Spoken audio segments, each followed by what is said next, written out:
சிறகடி காசையில் இன்னைக்கான ப்ரமோ என்னன்னு பார்க்கலாம். மீனாக்கும் முத்துக்கும் ரோகிணி தான் அம்மாவோட கடையை எடுக்க காரணம் தெரிஞ்சதும் என்ன பண்ணலான்னு சொல்லிட்டு நினைக்கிறாங்க.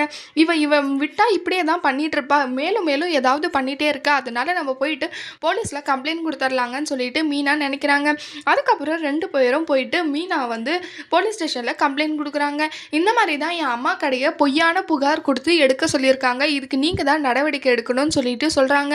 அதுக்கு நீங்கள் ஏதாவது ப்ரூஃப் இருக்காமா அப்படின்னு சொல்லிட்டு கேட்குறாங்க. ஆமாம், ப்ரூஃப் இருக்குது அப்படின்னு சொல்லிட்டு வித்யா தான் அப்படின்னு சொல்கிறாங்க. அப்போ வந்து என்ன சொல்கிறாங்கன்னா, இது போய் போதும், நாங்கள் இதை கேஸ் எடுத்துக்கிறோன்னு சொல்லிட்டு எடுத்துக்கிறாங்க.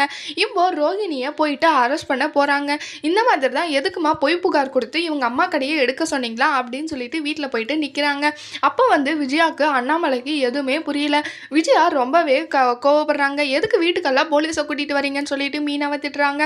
அப்போ வந்து இருங்க, உங்கள் தங்கமான மருமக என்ன பண்ணிட்டு இருக்கான்னு தெரிய வேணாவா அப்படின்னு சொல்லிட்டு முத்து சொல்கிறாங்க. அப்போ ரோகிணியை அரெஸ்ட் பண்ணணும்னு சொல்கிறாங்க. எதுக்காகன்னு சொல்லிட்டு அங்கே இருக்கிறவங்க யாருக்குமே புரியல. தெரிய வந்தால் என்னெல்லாம் பண்ண போகிறாங்கன்னு சொல்லிட்டு வரப்போகிற ப்ரோமோவில் பார்க்கலாம். இந்த வீடியோ பிடிச்சிருந்தா லைக் பண்ணுங்கள். பாய்.